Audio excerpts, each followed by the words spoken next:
Hi guys, so, di ba, na nag-trending to. Madami pa akong ganito, parang 4 yung binili ko. May 2 pa ata ako. Parang pangatlo pa ata to. So, isang ganito pa lang yung naubos ko. In fairness, mabango siya. Tapos ganyan yung itsura niya. So, ayan. Hindi ko sure kung effective siya. Or baka kulang pa yung pagpahid ko, ganun. Nakakatamad kasing magpahid, girl. Kung masipag ka, go. Tsaka hindi, alam mo, ang dami ko nakita na bawal kang, siguro hindi naman totally bawal magpa-araw, pero bawal ka ma-expose sa araw ng matagal. Parang sabi nila, may nagsasabi na lalo kang iitim instead na puputi. Ganun. Ayan o. So, parang tinigil ko to ng 1 month siguro. 1 month na. Eh, sayang naman. Pero ang ganda ng packaging nila. Tapos ang bango. Mabango siya. So, dapat to, gagamitin nyo kapag hindi kayo, alam mo, hindi kayo aalis. Ayan, yellow.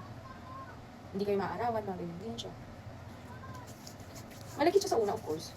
Siyempre, ayun, diba? Malagkit siya. Pero pag natuyo yan, okay na siya. Hindi naman ako aalis. Pabango siya. Pang overnight kasi ito, talagang, hindi kasi ako sanay ng, hindi ako masipag pahid-pahid. Pero grabe trending nito. I don't know kung anong month yun. Pero pinabili ko yan sa ka-workmate ko. Parang early this year.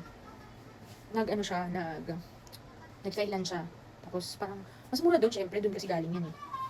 Tsaka syempre, diba, pag business kami, yung tubo na. Anyway, yun nga.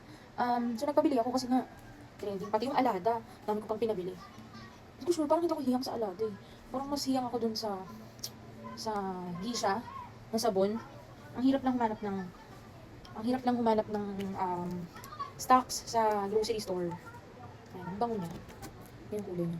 Yellow. Ay, yung Alada, bumili din ako. Kasi parang hindi ako hiyang. Parang marami pa ata akong Alada, hindi ko na siya ginagamit. Pero syempre gagamitin ko siya.